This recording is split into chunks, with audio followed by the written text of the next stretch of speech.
Selamat berjumpa kembali, sahabat peziarah dari Debu ke Api Perutusan. Saya Romo Robertus Bambang Rudianto SC. Meditasi awal diawali dengan latihan kesadaran dan merasakan cinta kasih. Mendoakan dari dalam hati, semoga damai Tuhan Yesus beserta kita, ke diri sendiri, ke ruangan atau rumah tempat kita berada, ke wilayah di luar ruangan atau rumah tempat kita berada, ke pulau, negara, benua tempat kita berada, ke bumi dan seluruh alam semesta. Sampaikan doa dengan terus mengatakan, "Semoga damai Tuhan Yesus beserta kita." Mari kita hening sejenak, menarik napas dalam-dalam, menyadari detak jantung sebagai ritme kasih Allah yang mengalir dalam nadi kita. Biarkan keheningan ini menjadi ruang bagi Roh Kudus untuk membisikkan sabdanya. Marilah kita awali dengan doa. Yesus yang terangkat ke surga, Engkau telah menyelesaikan tugasmu di bumi dan menjanjikan penyertaan-Mu sampai akhir zaman. Penuhilah kami dengan api perutusan agar kami layak mewartakan kasih-Mu bagi segala makhluk. Amin. Hari ini adalah hari raya kenaikan Tuhan ini.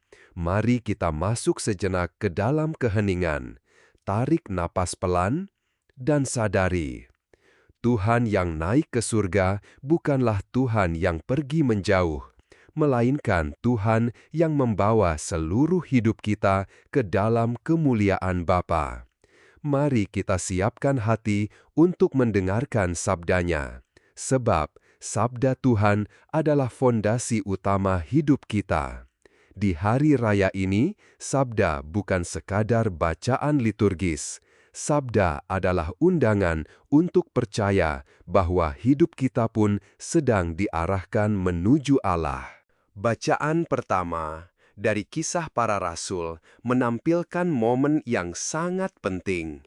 Yesus berbicara tentang kerajaan Allah, menjanjikan Roh Kudus, lalu diangkat ke sorga di hadapan para murid. Para murid menatap langit mungkin dengan hati yang campur aduk, sedih, takjub, bingung, dan rindu. Tetapi dua orang berpakaian putih menegaskan sesuatu yang sangat penting. Jangan terus menatap langit, kalian diutus untuk menjadi saksi. Di sini, kita belajar bahwa kenaikan Tuhan bukanlah akhir dari kehadiran Yesus, melainkan cara baru kehadirannya. Ia tidak lagi hadir secara fisik seperti sebelumnya, tetapi hadir dalam rohnya, dalam sabdanya, dalam gerejanya, dan dalam misi para murid. Maka, kenaikan Tuhan selalu mengandung dua gerak sekaligus, hati yang diangkat ke surga dan kaki yang siap melangkah ke dunia. Kalau kita hubungkan dengan Injil Matius, benang merahnya menjadi makin jelas. Di gunung di Galilea, para murid menyembah Yesus, walau ada juga yang masih ragu. Ini sangat manusiawi. Bayangkan adegan di bukit itu. Para murid menyembahnya, namun beberapa masih ragu-ragu. Ketidakpastian manusiawi ini disambut Yesus bukan dengan teguran, melainkan dengan pendelegasian kuasa.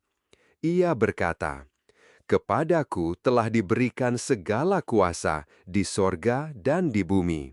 Karena itu, pergilah." Kenaikannya adalah proklamasi bahwa misi keselamatan kini diteruskan melalui tangan dan kaki kita.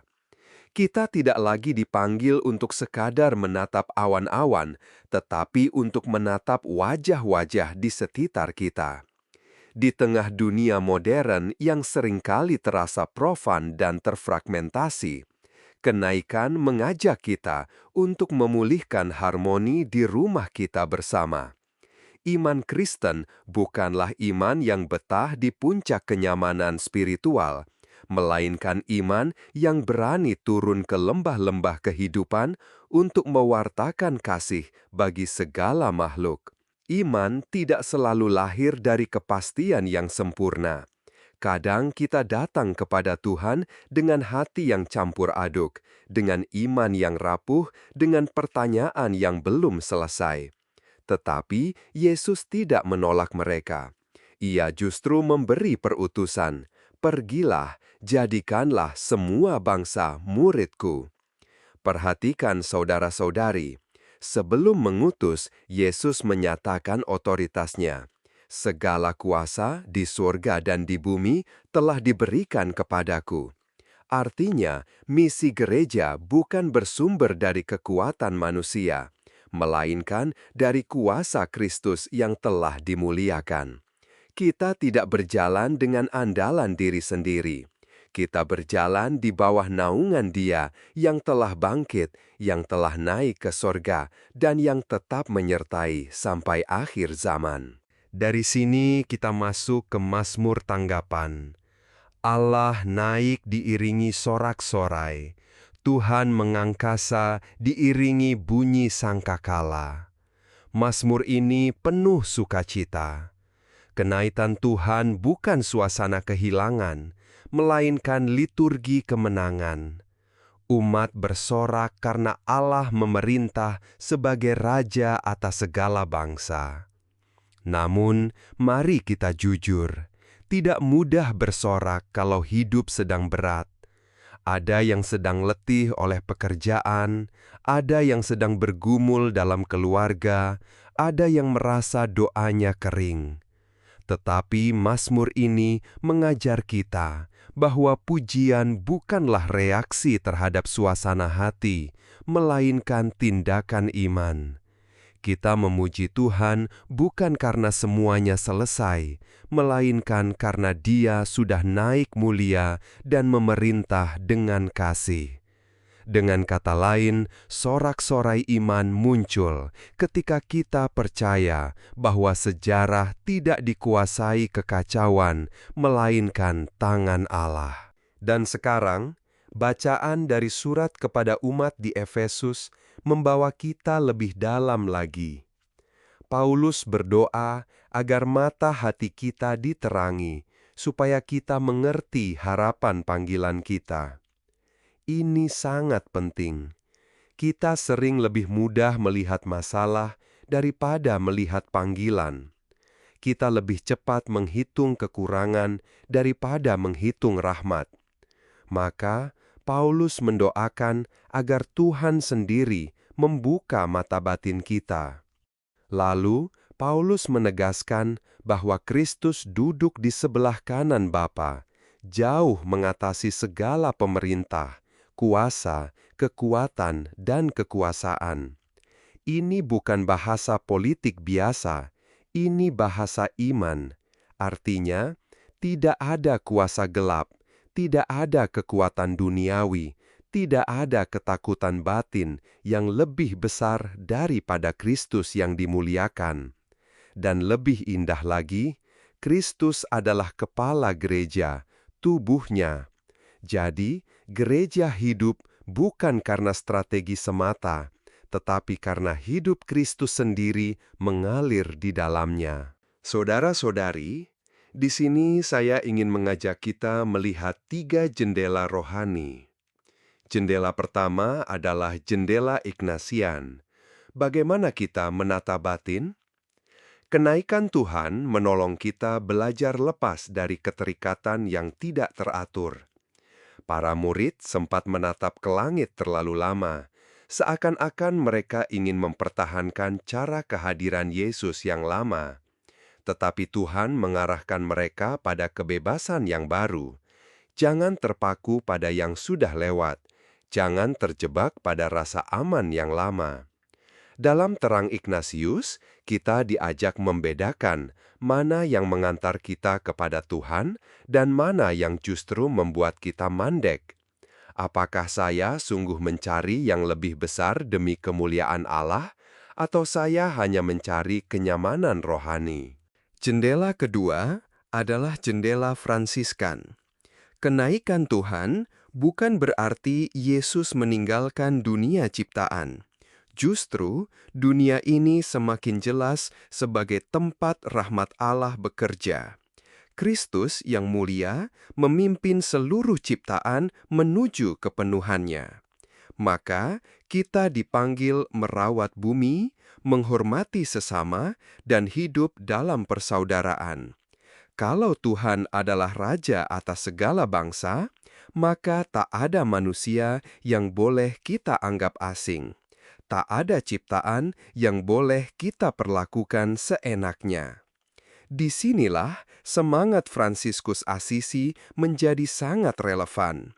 Kesederhanaan, damai, persaudaraan semesta, dan pertobatan ekologis.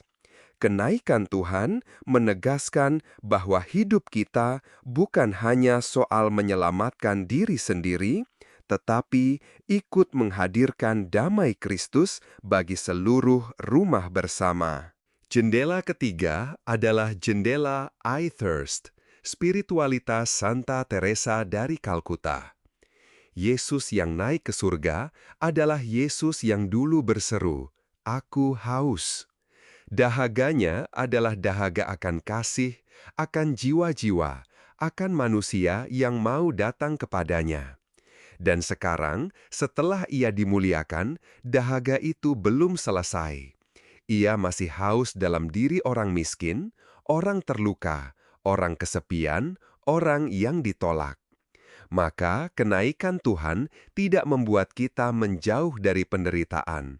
Justru, ia membuat kita makin peka. Kalau Kristus sungguh hidup dan memerintah, kita akan menemukan Dia di wajah mereka yang paling kecil. Iman tidak berhenti pada pengagungan di langit, tetapi turun menjadi pelayanan yang nyata di bumi. Di tangan yang menolong, di telinga yang mendengar, di hati yang memeluk, disitulah Kristus yang mulia tetap berkata, "Aku haus." Ada sebuah kisah tentang seorang anak kecil yang harus menunggu 10 menit di gerbang sekolah karena ayahnya terlambat menjemput. Saat ayahnya datang, si anak bertanya dengan nada kecewa, "Kenapa ayah tidak langsung menjemputku tadi?" Ayahnya memeluknya dengan hangat dan berbisik, "Ayah sebenarnya ada di seberang jalan tadi, melihatmu dari jauh. Ayah ingin kamu belajar bahwa meski ayah tidak terlihat untuk sesaat, ayah tidak pernah meninggalkanmu. Menunggu itu melatih hatimu untuk percaya tanpa harus melihat." Anak itu menjawab, "Tapi menunggu itu membosankan ya." Ayahnya tersenyum. "Sebentar lagi kita sampai di rumah dan makan es krim bersama. Penantianmu membuat pertemuan kita sekarang jadi lebih manis, bukan?"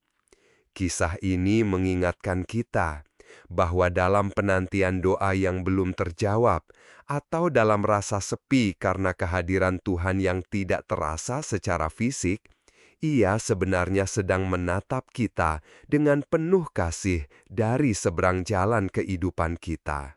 Sebagai pendalaman dari ketiga jendela spiritualitas, kita dapat bertanya pada diri sendiri.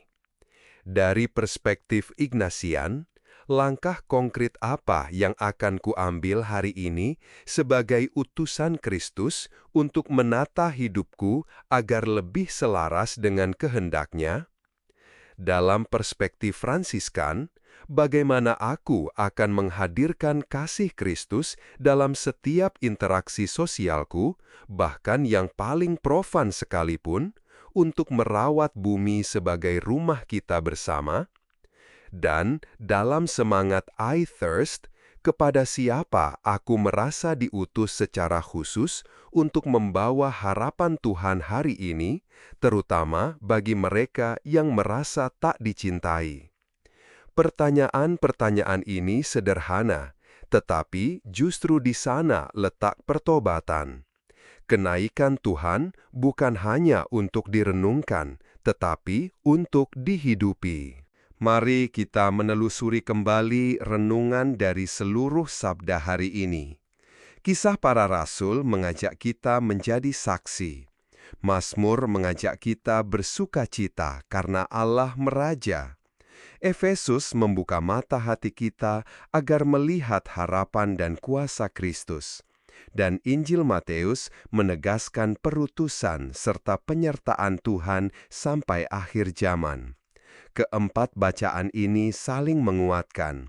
Kristus yang naik ke sorga bukan Kristus yang pergi, melainkan Kristus yang memerintah dan menyertai. Maka hidup kita pun dipanggil untuk naik bersama Dia. Naik dari kemalasan menuju pelayanan, dari ketakutan menuju kepercayaan, dari keterikatan menuju kebebasan, dari keakuan menuju persaudaraan, dari sikap acuh menuju belas kasih. Lalu, langkah konkret apa yang bisa kita lakukan hari ini? Pertama, luangkan waktu 5 menit dalam hening, lalu sebutkan di hadapan Tuhan satu keterikatan yang perlu Anda lepaskan. Kedua, lakukan satu tindakan persaudaraan, menghubungi orang yang lama tidak Anda sapa, membantu seseorang tanpa menunggu dipuji, atau menjaga satu kebiasaan kecil yang lebih ramah pada ciptaan. Ketiga, carilah satu wajah Kristus yang haus hari ini. Mungkin seorang anggota keluarga, rekan kerja, tetangga, atau orang kecil yang membutuhkan perhatian, dan layani dia dengan tulus. Mari kita tutup dengan doa. Tuhan Yesus Kristus, Engkau telah naik ke sorga dan tetap menyertai kami sampai akhir zaman. Bukalah mata hati kami, agar kami mengerti harapan panggilan kami dan mengenali kehadiran-Mu dalam hidup sehari-hari. Bebaskan kami dari keterikatan yang tidak membawa kami. Ajarilah kami hidup dalam persaudaraan dan kesederhanaan, dan nyalakanlah hati kami agar peka terhadap dahaga-Mu dalam diri saudara-saudari yang kecil dan menderita. Semoga hari ini kami berani melangkah sebagai saksi-saksi-Mu yang setia. Dalam nama Bapa dan Putra dan Roh Kudus. Amin.